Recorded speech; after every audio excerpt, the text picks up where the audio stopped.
Waalaikumsalam. Danish, on camera. Okay, so bismillahirrahmanirrahim. Assalamualaikum warahmatullahi wabarakatuh. Saya start terus saya punya slide presentation. Actually hari ini adalah saya akan masuk topik terakhir dekat dalam chapter apa ni, dalam subjek SCC dalam subjek SCC 116. So I really hope that you all boleh bagi sedikit masa untuk you focus on this explanation lah, alright. Okay, topik yang terakhir untuk ACC 116 adalah topik job costing, alright. So di mana topik ini sebenarnya adalah combination of three topik, iaitu topik material, topik labor dan juga topik overhead. Okay, kenapa kita kena tahu job costing ni adalah sebab kita nak determine the selling price of that particular product.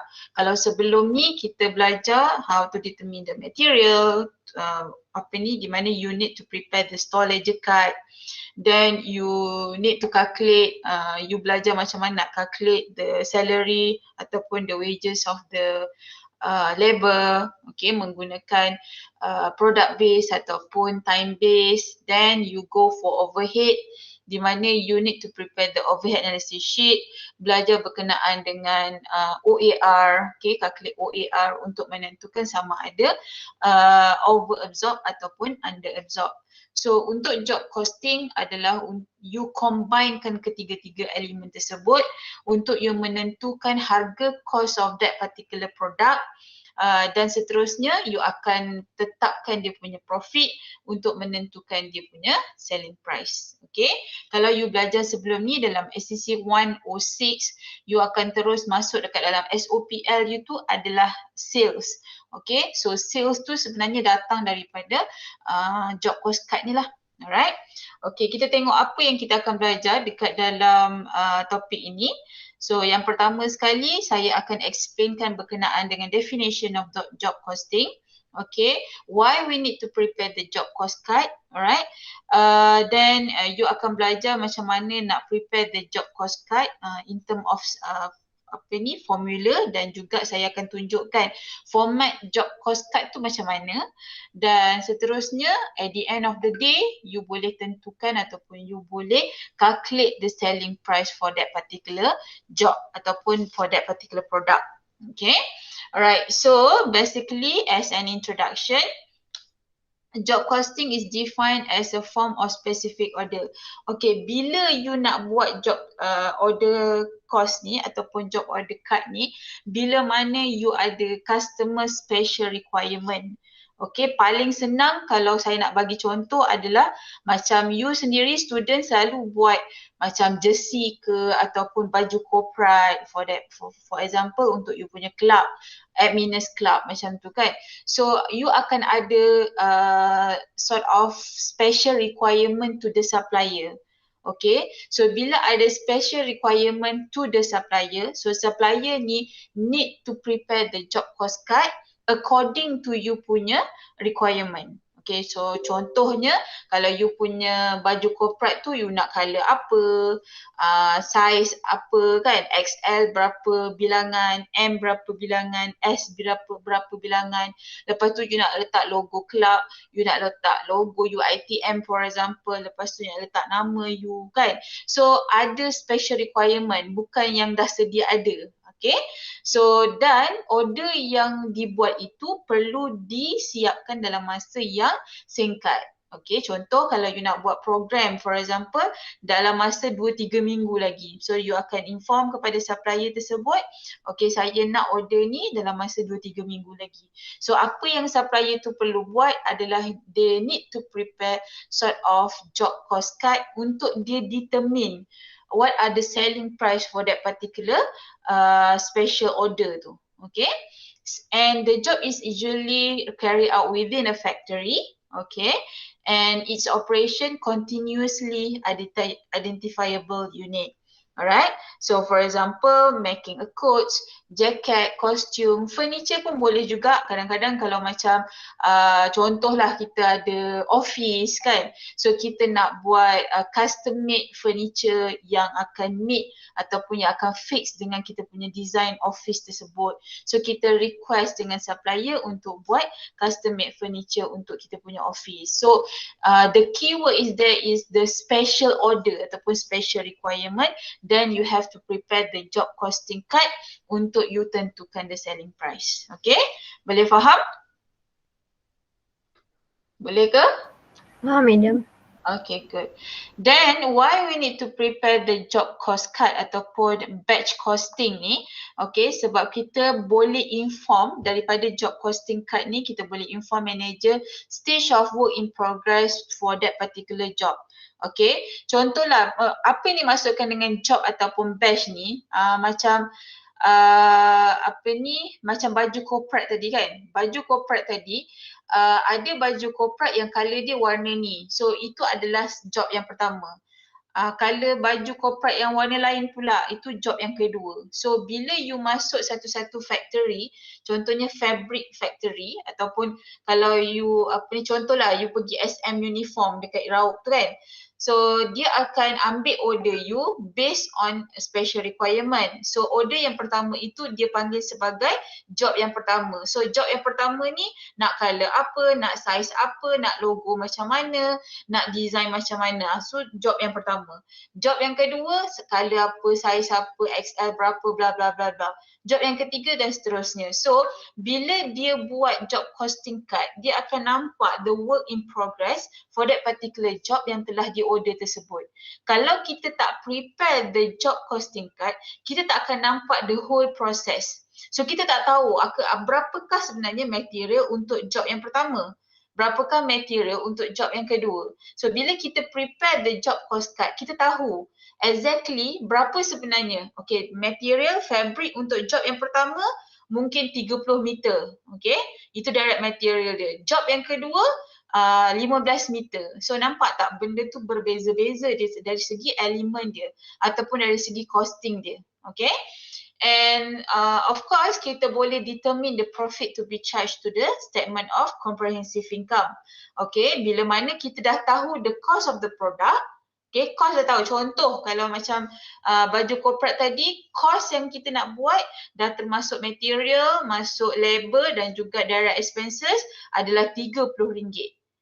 Kan? Tapi bila kita nak charge to the statement of profit and loss, takkanlah kita nak letak RM30. Okay, sebab bila kita buat business, of course kita akan charge profit. So daripada RM30 itu, berapa jumlah profit yang kita perlukan? Okay, daripada cost yang kita dah determine tersebut. So nanti kita akan calculate, okay, profit dia macam mana. So bila dah dapat profit, barulah kita tahu the selling price. So profit tersebutlah yang kita akan transfer ke dalam statement of comprehensive income dan juga statement of financial position. It also can provide useful data for future price estimation and control. So bila kita dah ada job cost card tersebut sebagai satu documentation, bila mana ada order yang lebih kurang sama yang sampai kepada kita, so kita boleh ada reference, okay, untuk kita menentukan harga for that particular product. Okay, provide accurate cost info for each job or product seperti mana yang saya dah explain tadi. Each of the job, each of the product, dia akan ada elemen-elemen of the costing tu. Okay, yang lebih accurate, yang lebih appropriate for that particular job yang kita nak produce. Okay. Right, next slide adalah berkenaan dengan procedures in job costing. So you have to read on your own sahaja. I don't need to explain this sebab it's just a matter of macam mana kita nak order, okay, barang tersebut. Right. Dan yang paling penting sekarang adalah berkenaan dengan formula untuk kita prepare the job cost card statement. Okay. So let me share you. Alright, so yang ni kita tengok the formula of the job cost card. Ada beberapa formula yang you perlu tahu. Okay, bergerak tak slide saya? Slide saya gerak ke? Sekarang dekat formula. Okay, good. Alright, so ada 4 formula yang you perlu tahu in order to come out with the selling price, in order to determine the selling price of that particular product. Yang pertama adalah, okay, yang pertama adalah berkenaan dengan prime cost, okay, prime cost. Okay, so bila prime cost ini, nampak ni, okay, prime cost ini, bila you nak kira prime cost, apakah elemen yang perlu ada dalam prime cost yang you perlu take into consideration untuk you calculate the prime cost? Yang pertama adalah direct materials. Contoh kalau macam kita nak buat baju corporate tadi, direct material adalah fabric. Okay.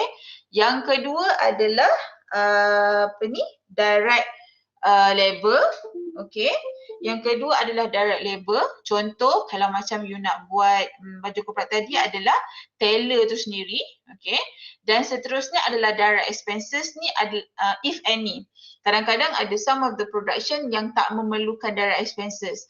Direct expenses contohnya adalah kalau you buat baju corporate tadi ataupun jersey, you kena ada satu mesin khas untuk you chop that particular design yang you dah you dah tunjuk kepada supplier tu. So all the expenses related to that particular machine, you akan categorizekan dia sebagai direct expenses. Okay, boleh faham?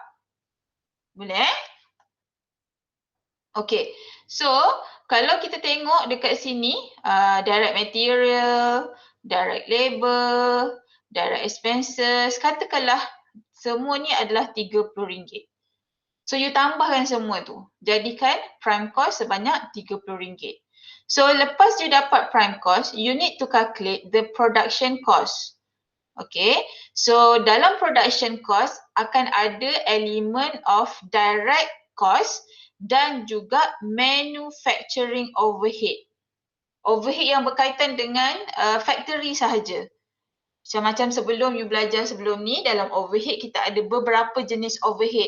Yang pertama kita ada manufacturing overhead, kita ada administration overhead, kita ada marketing, selling and distribution overhead, research and development overhead. So bila mana you nak kira production cost, you hanya mengambil kira all the direct cost, iaitu prime cost, katakanlah RM30 tadi tu, you tambahkan dengan all the manufacturing overhead.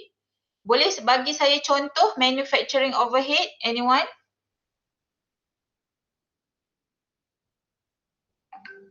Anyone? Manufacturing overhead contoh?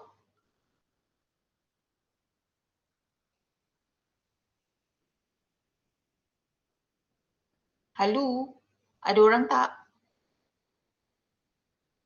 Madam, kalau depreciation depreciation apa? Machine, depreciation of depreciation of machinery. Itu adalah dikategorikan sebagai manufacturing overhead. Lagi? Lagi apa lagi manufacturing overhead?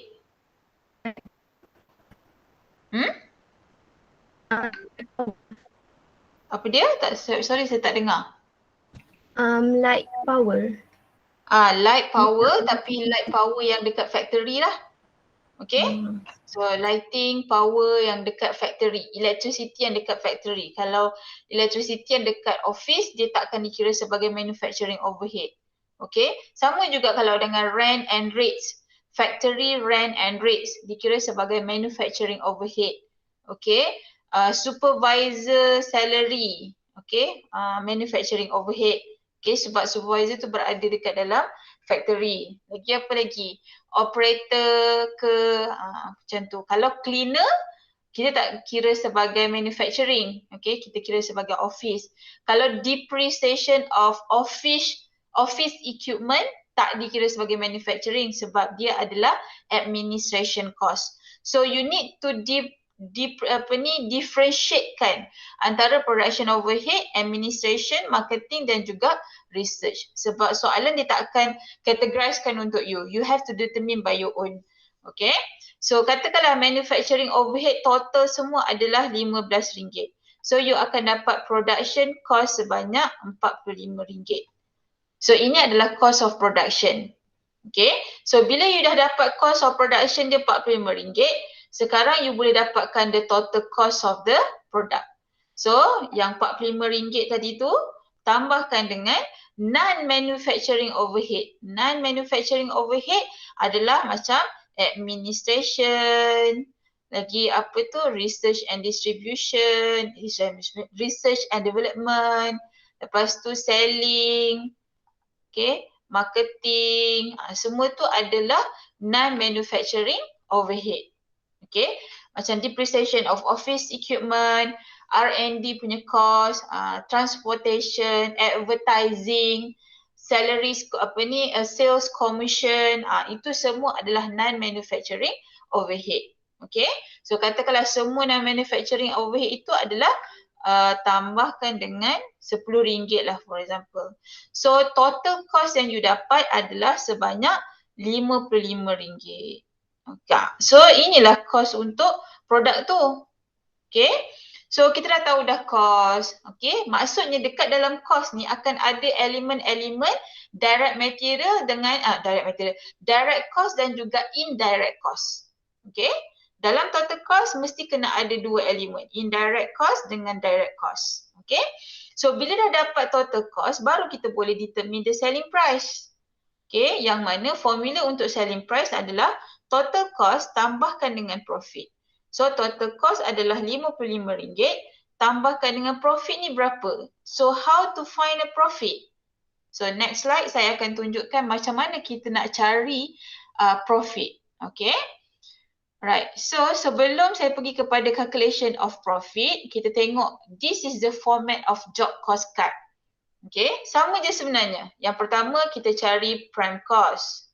Okay. All the direct cost. Okay, kita ada material, labor, expenses. Tambahkan semua, tambahkan pula production overhead, kita akan dapat production cost. Tambahkan dengan non-manufacturing overhead, kita akan dapat total cost. So, berapa profit? Kejap lagi saya tunjukkan macam mana nak cari profit. Bila tambah yang tu, you akan dapat selling price for that particular production. Okay. Boleh faham ke sampai situ? Okay ke? Boleh, madam. Boleh. Okay, good. Alright, so this slide tak ada apa. I just explain dekat situ, tunjukkan macam mana nak dapatkan the figure. So now kita pergi kepada calculation of profit.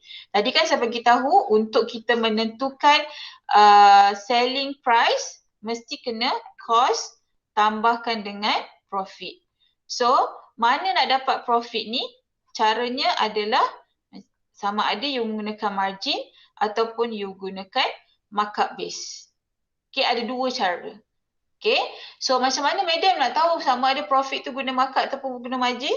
Dalam soalan dia akan mention sama ada company tersebut menggunakan markup ataupun menggunakan margin. So kita tengok apa perbezaan antara markup dengan margin. So kalau markup dia based on total cost. Okay, kalau margin dia based on selling price. So kita menggunakan example yang sama. Total cost kita dah dapat RM10,000. Sama juga RM10,000. Profit yang ni kita charge 25% based on cost. Bila based on cost bermaksud kita menggunakan markup. Okay.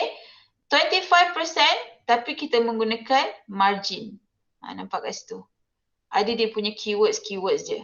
So perbezaan dia bila you menggunakan cost, pengiraan dia macam ni. 25/100. Nampak tak dia punya pembahagi dia tu adalah 100. 100 ni adalah cost. Okay. So 25%. Kalau 35%, 35/100. Kalau 20%, 20/100. Okay. So 10,000 darab 25% you akan dapat 2,500 untuk menentukan selling price. Cost ni tambahkan dengan yang ni adalah profit dia. So dapatlah RM12,500 sekiranya you menggunakan markup base. Sekiranya you menggunakan margin, apa yang berlaku? 25% juga. Okay. Tetapi bila you menggunakan margin, dia akan jadi 25/75. Macam mana dapat 75 ni? 100 tolak 25. So you akan dapat 75. Kalau dia kata profit margin is to be set at 20%. So dia akan jadi 100 tolak 20 jadi 80. Okay, so dia akan jadi 20 per 80. Kalau 30%, 30 per 70. Kalau berapa lagi? Kalau 40%, 40 Dah tolak lah 55. 60. Yes. 100 tolakkan dengan percentage tersebut. Boleh faham? Boleh? Nampak tak perbezaan dia? Okay? Alright. So, bila profit, of course dia akan berbeza lah. Dia tak akan dapat 2,500. So, profit dia lebih tinggi. Bila you menggunakan margin, profit dia lebih tinggi. Automatically, dia punya selling price would be higher as compared to markup. Okay? So, bila you menggunakan markup ni, dia punya selling price dia tu agak rendah. Bila you guna margin, selling price agak tinggi. Okay? So basically sebenarnya macam mana you nak menentukan satu-satu produk tu nak menggunakan markup ataupun margin. Okay? Markup ni selalunya digunakan untuk barangan-barangan ataupun produk-produk yang selalu orang beli. Okay? Selalu orang beli, lepas tu you nak pastikan dia adalah affordable price dan you punya strategy of the selling tu, sales strategy you adalah target kepada quantity. Biar ramai yang beli. Lagi ramai yang beli, lagi banyak you punya inventory turnover ratio you. Lagi tinggi inventory turnover ratio. Okay, tetapi margin punya base adalah lebih kepada privilege punya produk.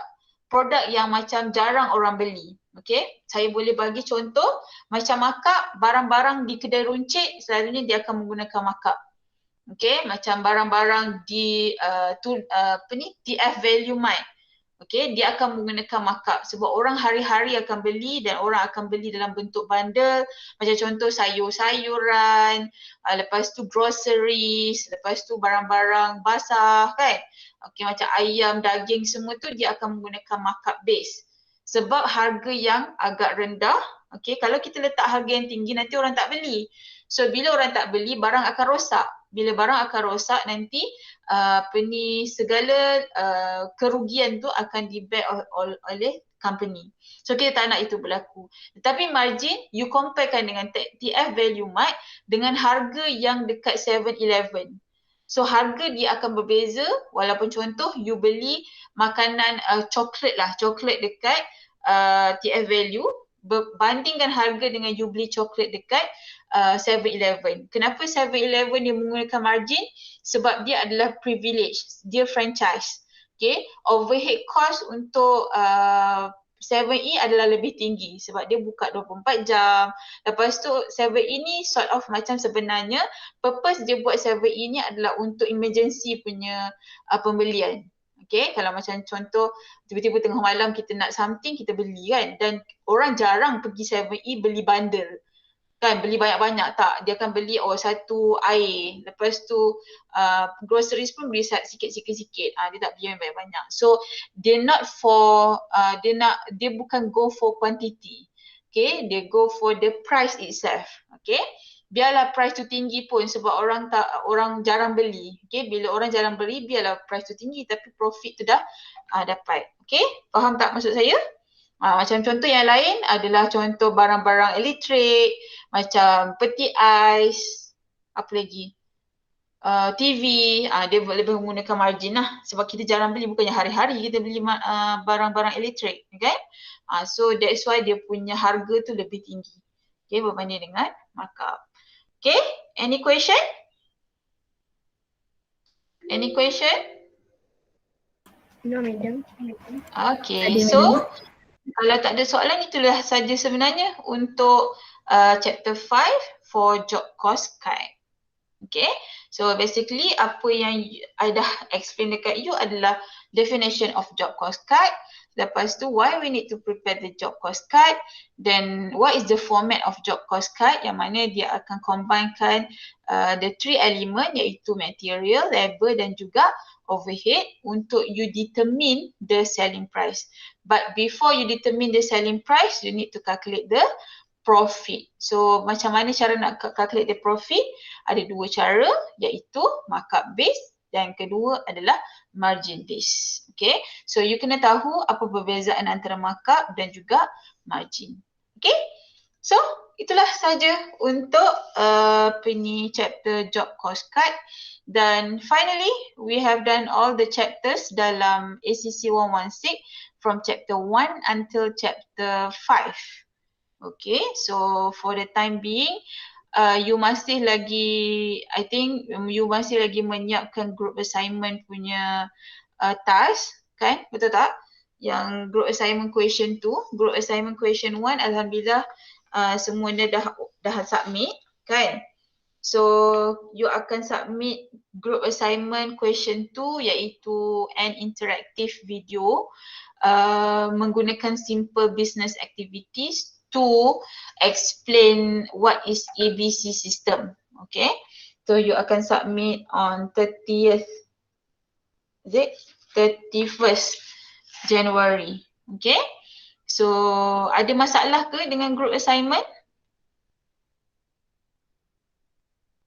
Is there any problem? Tak ada. Tak ada, okay so far so good, okay. Kalau you nak hantar awal pun tak ada masalah group assignment tersebut. Alright, so kalau tak ada apa-apa, rasanya untuk chapter 5, you boleh proceed dengan past master question untuk question 5. So nanti apa-apa soalan yang you nak tanya ataupun yang tak faham, you boleh tanya dekat dalam Telegram group. Dan satu lagi, you punya assessment, test 1 saya masih lagi dalam proses, sikit lagi nak siapkan test 1 dan nanti test tu pada 28 hari bulan 1 yang mana kita akan masuk dua topik iaitu topik topik labor dan juga topik job cost cut. Okay, so nanti saya akan disclosekan semua markah-markah untuk test dan juga quiz sahaja. Group assignment saya tak akan releasekan tau. Sebab kita tak ada final assessment kan. So nanti you akan tahu masa you dapat result lah. Berapa markah you dapat A, B, C, O, D. Okay. So saya akan release 60% sahaja daripada keseluruhan markah. Okay. Iaitu untuk markah test dan juga untuk markah quiz. Okay. Boleh faham Clear? Clear, madam.